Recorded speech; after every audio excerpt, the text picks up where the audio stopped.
happy to do that. But Yep. before we even get into the present, I'll tell you about the book and all, we can focus on chapter 4, which is on Mm-hmm. neurodiversity. I want to congratulate you and I want to applaud you, first of all, for showing up, but Yes. for what you've done with your son and how you've just said you've put yourself on hold.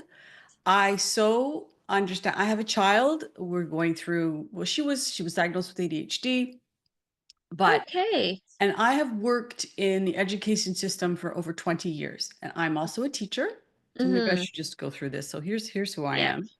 I can't even advance, and I don't know why. I thought I was All going to be able right. to advance here. Oh, here we go. So this is me.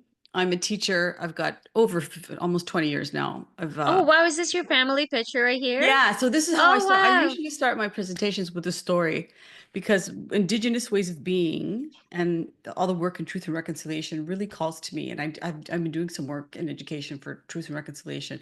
And one of the practices that we can bring into our schools right away to practice Indigenous ways of being is by telling a story. So I always start with the story, which is why I wanted to ask you, tell me a little bit about yourself, because it really grounds us nicely into what we're going to Mm-hmm. talk about. So I start with this one. This is me. I was about 2.5, 3 years old, and I call people's attention to my expression and that little purse because I refused to get into that picture unless I had a purse to hold. It wasn't happening. I just held up the whole production. So you see my father's expression, not too pleased, because he actually Mm-hmm. did go out and find me a purse. Oh, wow. And Okay. I'm not spoiled anymore, but I am very driven and I am very passionate about the things that call to me and the things I want to do. And education and helping children is my purpose right now. And it's Mm-hmm. been my purpose my whole life. But this is a time when everything is crumbling. It's really, really hard. And I'm really here, I believe, to help the kids. So I start with that story to just tell people a little bit about myself. So here I am. I'm a teacher, lots of experience in the corporate world, in tech ed, in education and technology with the big, big companies. I've worked all around the world. I've represented Canada all around the world. I've worked with teachers all around the world, school leaders, all over the place. And for me, the big gap was always, well, where are the parents in this discussion? Because Mm. I was going through it and I Yes. know this stuff, right? I Mm-hmm. know this stuff and I still had to navigate and figure it out and all that stuff. So I was like, okay, I really want to help others. I really want to help other people with this because so in these 20 years, a lot of parents have come to me like you and say, well, what do I do? What do I do about this? How do I? And I'm like, okay, I know all this information. Are you guys, are we getting some background noise? Or anything? I'm not too sure, but I'm gonna turn on my camera since it's just you and I. Now Oh, that sure. I'm good with Hi. it. Hello, nice to meet you. Nice to meet you So too. I got a quick question because Sure. I see that you do artist filmmaking. Yeah. Um, because one of the things that Adrian is excelling, which we don't know what kind of career he may possibly have considering with his diagnosis. And basically my concern is that, whether or not he'll find an employment that will Yeah. understand his situation. He's an amazing artist. He Well, is like we all improving are. all on his own. He can do a lot of things freehand drawing. Let's say he's looking at a beautiful cartoon. He doesn't do tracing. He does pre-hand. He looks at it and then doesn't even look at the picture again, and he'll just continue drawing. So I'm just wondering whether or not art is something, is that part of like a STEM in some particular high school? We could look at that. Like I do this on the Yeah. side. So I do some coaching on the side and I can speak Okay. specifically to if you want to make an appointment with me to do that kind of coaching because the coaching that I do and I'll take you through this is Mm-hmm. really what I'm asking teachers to do. So Okay. in working with systems and schools and ministries of education in Canada around the world, and there's ways that teachers teach and the ways that teachers are taught to teach in Teachers College. In the book, in the last chapter, in chapter 5, I talk about the new kind of teacher. And it's the kind of it's answering and helping kids with the kinds of questions you just asked. Because every Okay. parent wants to know the same thing. Is my kid going to be okay? Yep. That's all we want to know. Is my kid going to be okay? Is my kid going to be Mm-hmm. able to contribute and To the express society. themselves? Yep. Yes, that's all we want to know. I hope you get the book because I think it's going to answer a lot of your questions. Okay. It's really short. It's my stories, Michelle. So you're Okay.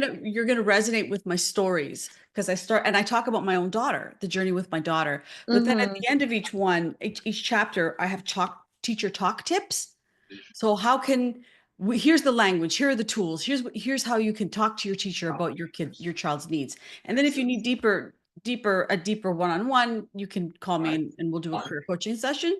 Specifically, Mhm. is it Adrian, your son's name? Yes. Yeah, I'm happy to do that. So yes, I am an artist. People on the spectrum can be incredibly creative because we are so sensitive, because we are so open. It's a gift and a curse because sometimes the world hurts because we're so open, but we are also able to see things and feel things and create things because we are so open. And And having also worked with, differently. Yes. I please read that chapter on neurodiversity. Mm-hmm. I think it's gonna call to you. All right. I have a very different lens because it's lived experience and with my daughter, but also the experience that I've had working with these kids. Yep. And I worked with these kids, geez, more than 25 years ago when it was not like now it's pretty, we can talk about it. It's out there. It's more acknowledgeable, and they Yeah. are now visible to everyone Yeah. because I know even when Adrian was diagnosed in 2012, it wasn't still as loud in a sense that not Yes. a lot of people still knew about this kind of Yeah. disability. Yeah. And it just became more and more visible to many people because it's now being either it's being advertised or the news outlet has now sound the alarm that these people do exist and we need to change our ways of dealing with them and approaching them. It's not even dealing with them, just to include them and accept them. Yeah. Us, right? That's how I look at it. And you know what? So we went doctor to doctor to doctor for my daughter, right? It's like, okay, we got to figure this out. So we ended up having her see the top autistic ADHD doctor in Canada, and he's also affiliated with UT. He's a specialist. He's I think he's neurodivergent as well. And you know what he said to me that was really comforting? He said, "I think this is just evolution." He said, "I think this is our brains evolving." And I went, "You're probably." I agree. I really do. I think this is how we're becoming. This is our brains growing and learning and evolving. Um, Mm-hmm. and these people are really, I think in the book I actually say it's magic. I really do think I do, because the world is again changing and transforming, and we need divergent thinkers to bring on what's new. We need Yeah. Adrian. We need people to sketch and draw and express, because now that, and I'm getting into the book here, but so here's me, artist, government, corporate banker. I've done a whole bunch of stuff. Um, the book. So here are the titles. So here it's very accessible to parents. So the first is like school sucks for kids right now. And I talk about what happened to me when I was in teachers college and the kids that I had and how I worked through. I talk about technologies. So what's happening with AI? Oh my goodness. Then I talk about, you know what? They can't all be doctors and nobody wants doctors anymore anyway. People want data scientists. So, what are the global competencies and how do we assess these kids? This is the big one for us. So, neurodiversity and special education. We need out of the brain thinking, doing, and being. We need it right now. So, people that are on the spectrum are the ones that are actually going to get us through. So, it's Mhm. us that they're magic to us. They're teaching us. And I talk about one of the students that I worked with who blew my mind. And I went, "Oh, she's teaching me." Oh, okay. So you might really like that chapter. The next one again Mm-hmm. is about the new teacher. So how we can do school, and that's where the coaching comes in. And then I talk about the parents really need to be at the table. Right. Again, in my 20-year career that's still ongoing, working with system leaders in Canada and around the world, the parent voice is missing at that table. You guys It need to always be at is the though. table. Pardon? It always is. It still is to Yeah. this day, Yes. even though they have said your voice is countable. I mean, your voice is taken into account, but in realistically, no, they're not. No, you're not. And I agree. I've learned that the hard way. I think my son was in grade he transitioned from grade 5 to grade 6 because his initial school only went up to grade 5, so he had to go to a different school for grade Right. 6. Hmm. And so I think it was around grade 6 when I found this, when I realized no, and I it was during my IPRC meeting when I put a halt on that. And mind you, it was all women for the TDSB, and I told them I sort of kind of lost it because everything they say in general, no matter where you go, they make it sound so easy. They make it sound as if this is what we're doing. And in reality, I told them, no, it's not. Because if parents' voice was being heard and his parents' voice is being putting into account, then therefore we won't be sitting here having this kind of discussion. We would be Yeah. sitting here finding other solutions in how we can improve versus going through the same thing every single year. Yeah. So every year I hear you. Oh, Michelle, Yeah. I hear you. So what I did every year, for my daughter, I would go in with her new teacher and teach them how to teach my child. Huh. Every And I do. single year, I I would say, need you okay, to come this, with me then for every semester I'll have right now. you know what? I do that. I will do that for people. There are, Because yeah, I will. I will. right now, mind you, it's two two out of two teachers I don't need to worry about because they actually understand his IEP and how to read it. The other two, I'm very questionable. Because I'm like, don't tell me what I want to hear, because this is not what I'm seeing, what you're doing. Yeah, you have to So be very yeah. concrete and say, what are the concrete things that you're going to do? I mean, I can't speak to it without seeing his IEP and even Hmm. meeting Adrian, but I did that, what I did for my daughter every year, and the teachers did not like it because I'm a teacher, right? And I Yeah. had this big cliche because I was working all over the world. And I would say, okay, you need to do this, and let's look at this, let's look at this. But by the end of it, and this is what I tried to get into the book, I was able to work with them. So then the teachers were learning as well Mm-hmm. about the teachers actually learned. So their pedagogy expanded. So it was great because then I learned, the teachers learned, and at the end of it, Lulu benefited. So we tried, my daughter, we tried all kinds of different things until we got the right environment for her, Mm-hmm. the right way to assess her, all that. And then at the end Yeah. of it, it's like, you know what? My kid's probably gifted. She needs to go to another school.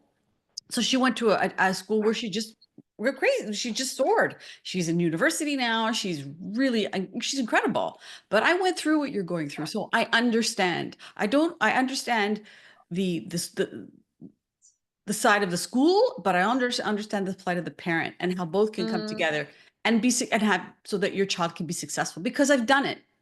It's not mm-hmm. easy, Michelle. It's not.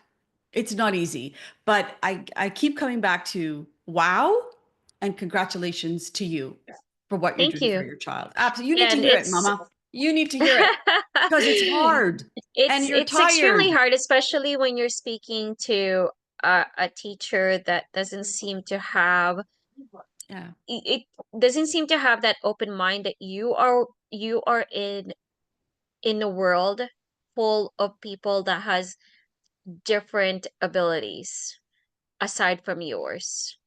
And if you are not trained to be with a student who has a specific needs, then why are you teaching in the first place? Sorry, that's my approach on that. You know what? That's fair. Yeah, Um, because most of the teachers that I'm meeting now are the ones that are from not our era. They were yes. born after the 2000s, so Yes. therefore they should have more knowledge in terms of dealing with students who have specific needs because this is what they think. Oh, hi. Hello, we have a new friend, so Hi. welcome, friend. Hi. My name is Leah DeChico, and this is Michelle. We're getting it's the two of us, so we're getting really specific. Oh, I think I saw you in the last session, Yeah, Deanne. Yeah, hi. hi. Nice to see you again. You're Nice to Deanne? see you Hey, too. I'm Deanne, yeah. Hi, Deanne. It's nice to meet you. Nice to meet you, Leah.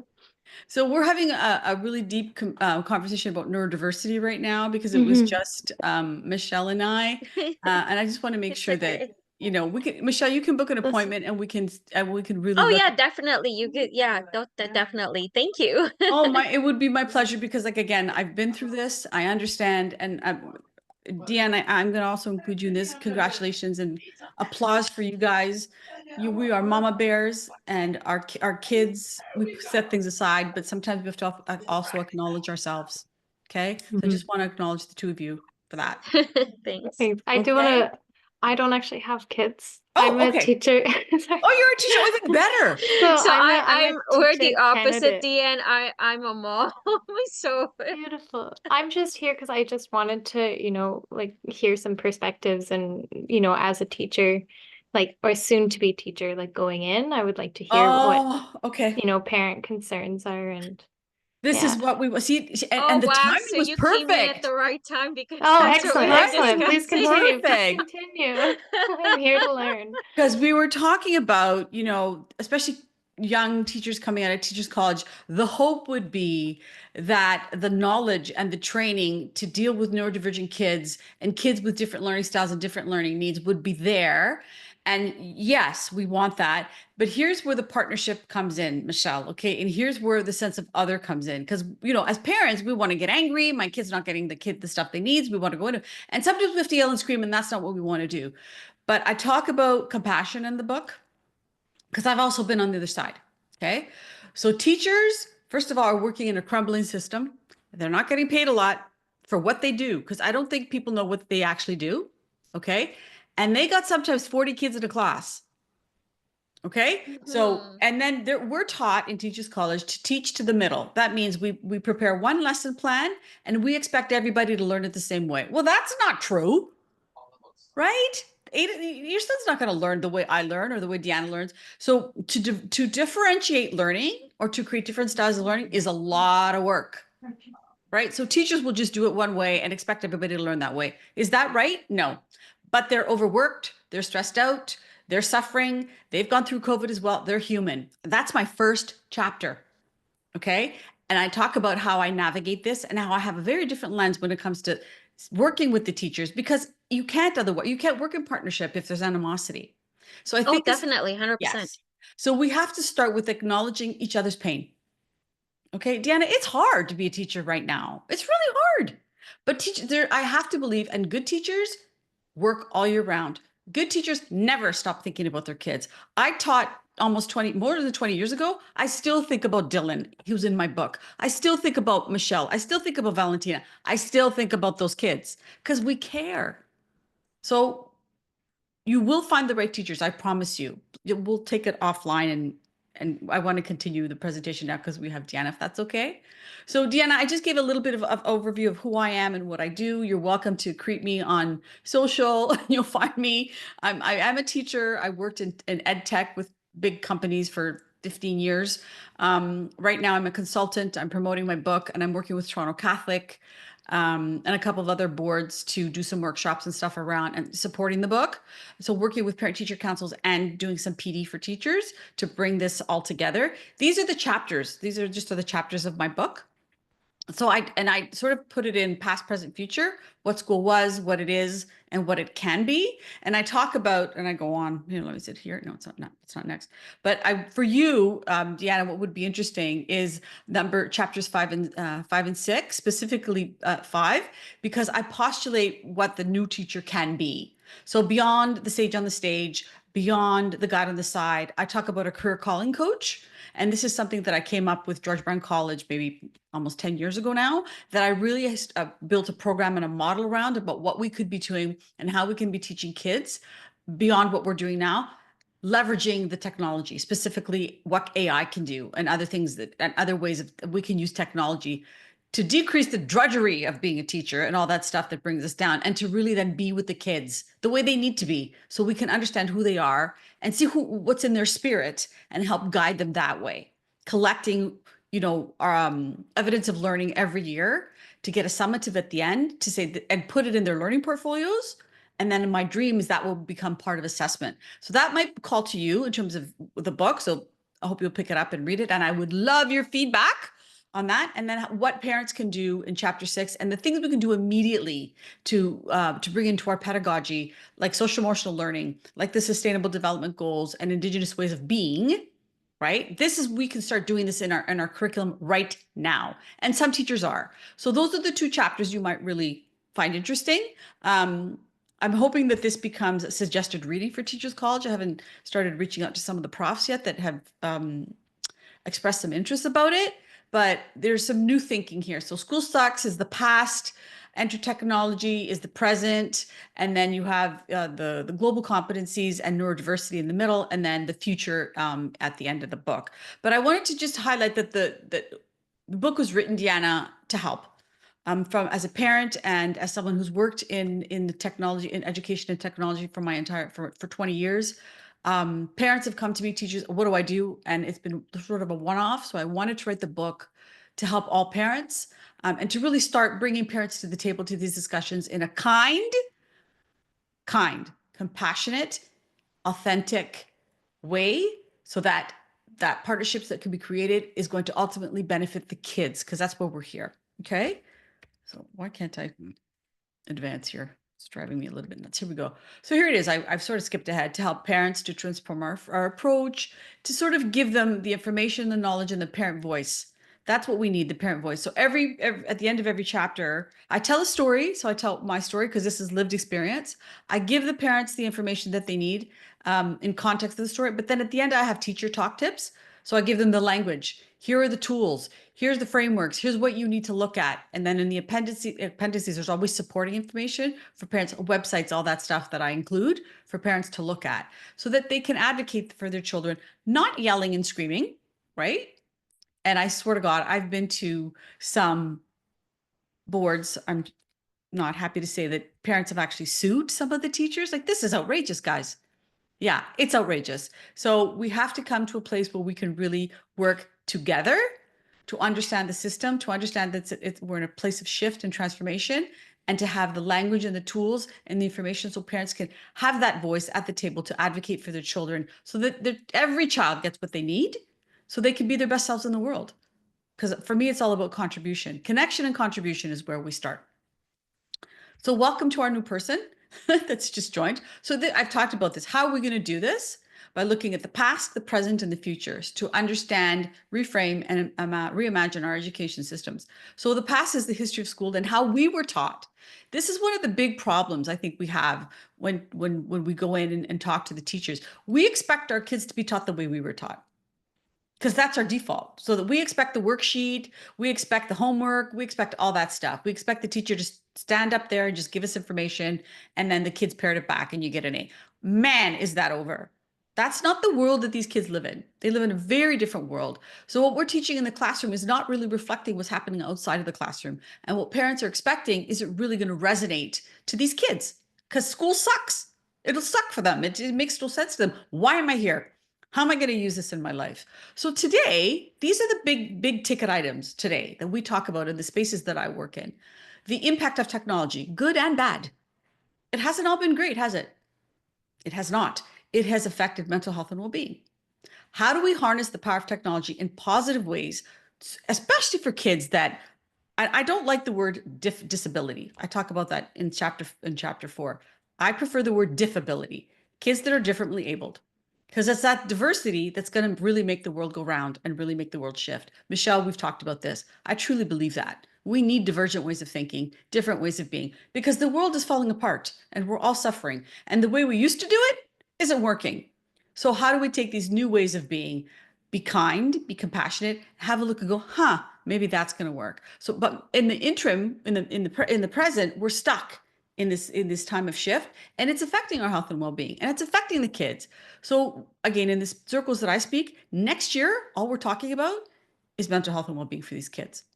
AI is right now. Everybody's talking about AI right now. What is AI going to do? How are we going to teach with AI? Quite honestly, the boards don't know yet. They don't have policies around it yet. So we're trying to figure that out right now.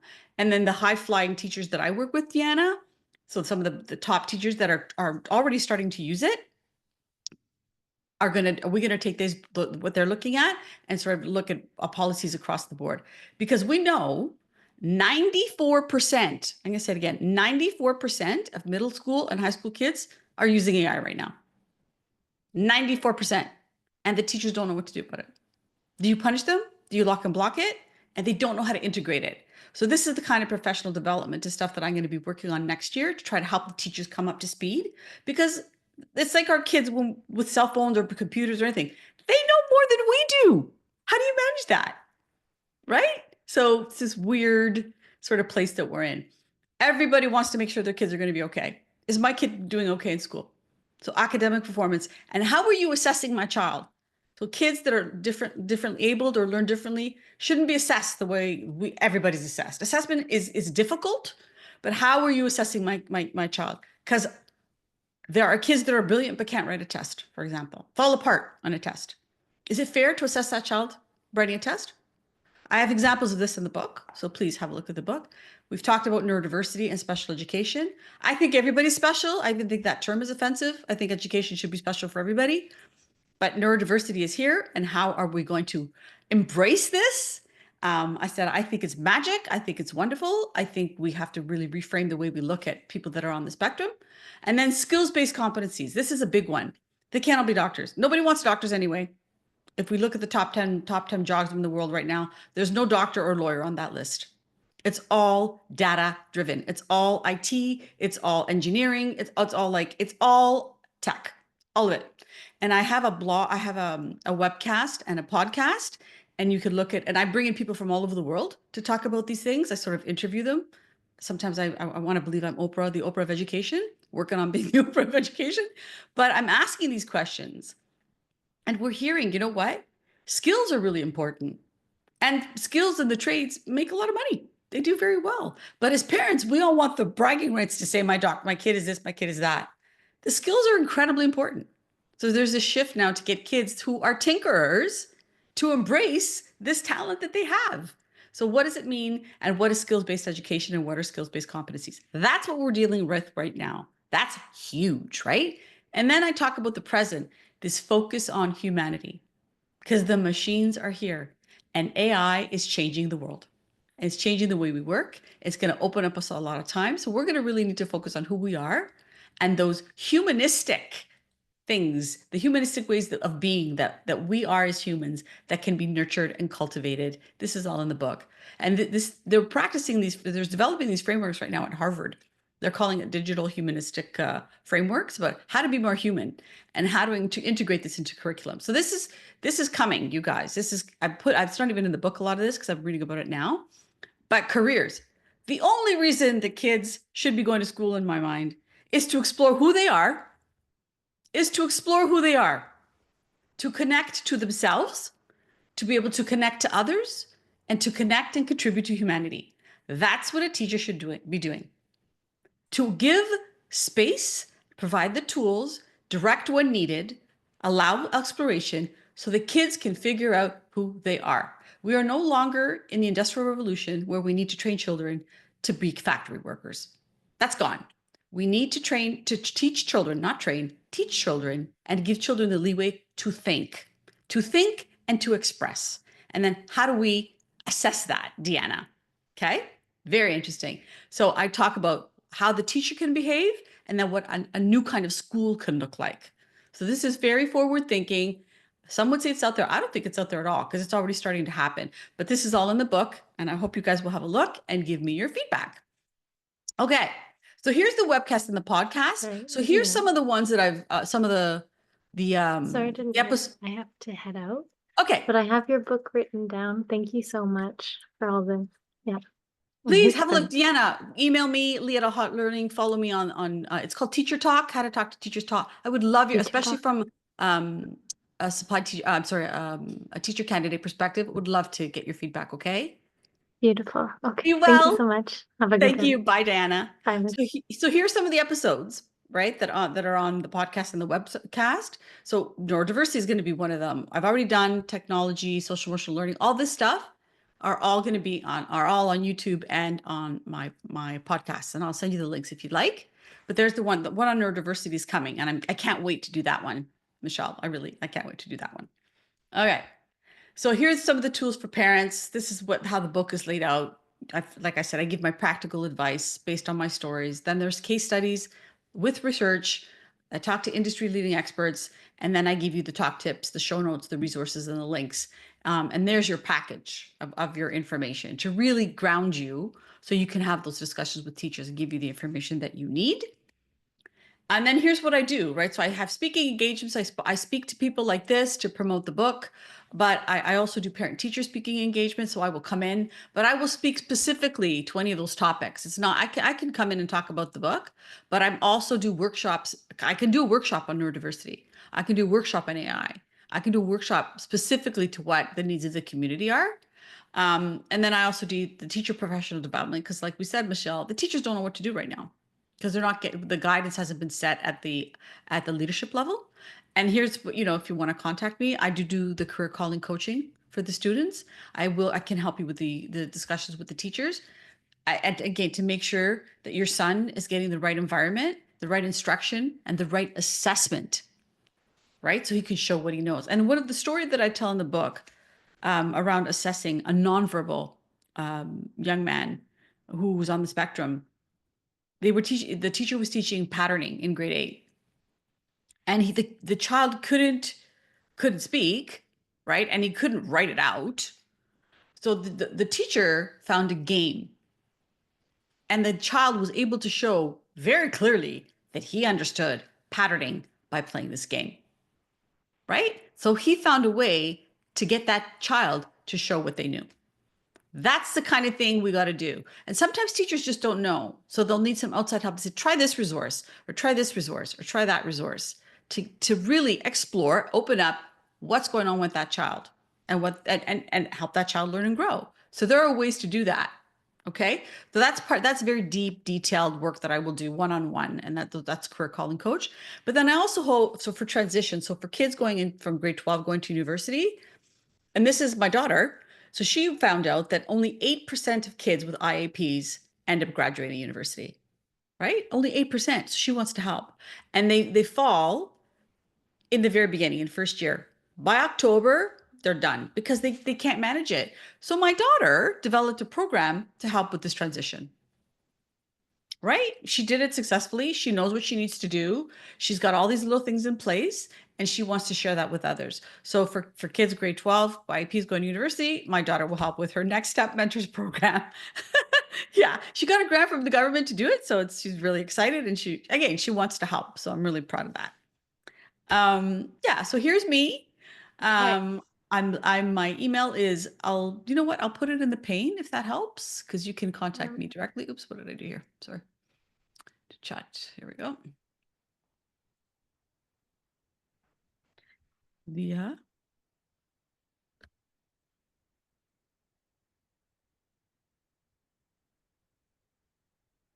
And I'll give you my phone number too if you want to call me, Michelle. Yeah. Maybe I shouldn't put that in the pane. Should I put that in? Sure, I'll put that in the pane in case people want to reach out to me. Hopefully I won't get I'm gonna take a photo of it. There That's we smart. go. Yeah, because it's better that way. There we go. So you know Perfect. what? I guess again, I do believe everything happens for a reason, and I'm glad that Well, you. no, for me, I am glad that you think, and am looking forward in reading your book because I would like to know how to better communicate with teachers because my son's gonna be in this school for the next 4 years, and we don't know yet we don't know yet if it's five, but my husband did say that even if he were to complete all of his credits Mhm. that he requires to graduate within the 4 years, he does want my son to go back just to do strictly co-op, which is an amazing idea Yeah, because it will yeah. give him a little bit more practice in how to like explore which like basically which career or job he would like to do because the school that he's in, it is programmed for co-ops starting at grade 11. Okay, so your husband is very smart because this is Yeah. exactly what I talk about. Like it again, school should be an exploration for your child to figure out what he wants to do. Basically, yeah, that's what we're probably gonna Amazing. do that if Adrian does not know what he wants to do by the time he gets to grade 11. I have no objections to it because if it will teach him and actually not teach him, but if it will help him uh know what he's really passionate about and what he will be able to tolerate as a job working out there in our society, that's amazing. I have no issue with him going on the fifth year.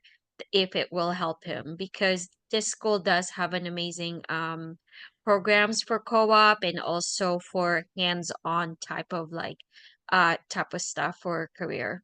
So And yeah. if he's an artist, right? Yes. We'll figure it out. No, he You know is. why? You know why Adrian's going to be fine? And I mean Hmm. this with all my heart and sincerely, because he's Yes. got good parents. Oh, thank you. Well, we're doing the best we can. It's I a know. teamwork. With my daughter being there always, it's like, yeah, she really does. She's been an amazing even before her brother was diagnosed with autism. She's been an amazing help for him. I basically my daughter is like the second mother because he would only listen to her for most of the time. So if I need him to like press on something that he needs to do, like stop ignoring your teachers, start don't ignore them when they're giving you simple instructions, because this is something that will help you. I just get her to do it because he will just not listen to me.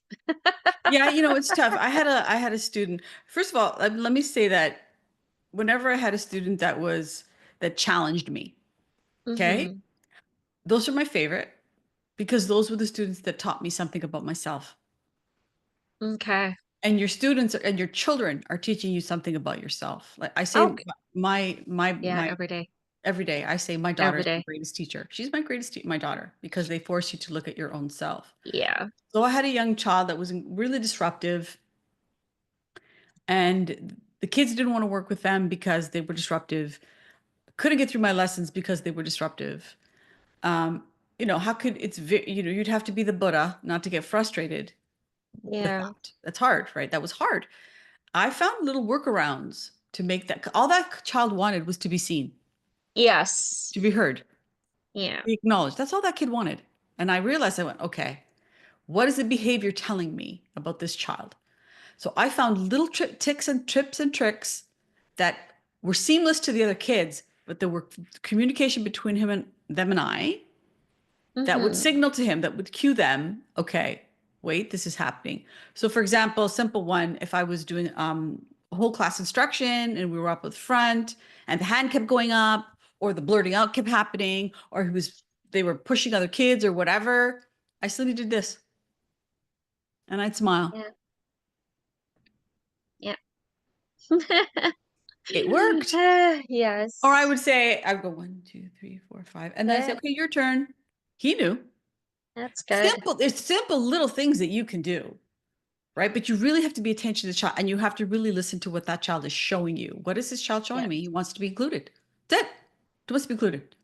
And I'm not saying it's easy, because it's not. But if you sit with the teachers and you say, okay, let's talk about this kid. Let's talk about this kid's spirit. Forget about what you need to deliver in terms of curriculum Mm-hmm. and pedagogy and marks and blah, blah, blah, all that stuff, which I Mm-hmm. get. Sit down and let's look at this kid's spirit and what this kid needs. And then we can talk about curriculum and alignment and assessment, because you know who the kid is, right? Right. This is my approach. I'm sort of turning things on its ear, because educated children cannot be transactional. You're in your class for 2 months, there's a churn, and then you're out. No, let the machines do the churn. You sit with this child, be with the child, and then bring in the tech and bring in the this and bring in the that to curate whatever you need for this kid. And that for a teacher is joyful. That's Yeah. lovely work, right? If you're called to do that. So Adrian should have that with all his teachers, Yeah. right? Well, we're gonna try to. Good. Okay, Michelle, Thank you so much, Leah. I hope you get the book. I would love your feedback. Please read it. Buy it on Thank Indigo, you. because Amazon is too expensive. I don't know why it's so expensive on Amazon. But if you like it, it would be great to have a review on Amazon if you have an Amazon account. But please reach out Mhm. and let me know how he's doing, because he'll be in my thoughts. He will. Thank you so much, Leah. Have A yourself a great pleasure. weekend. You too. Bye. Be well. Bye-bye. Bye.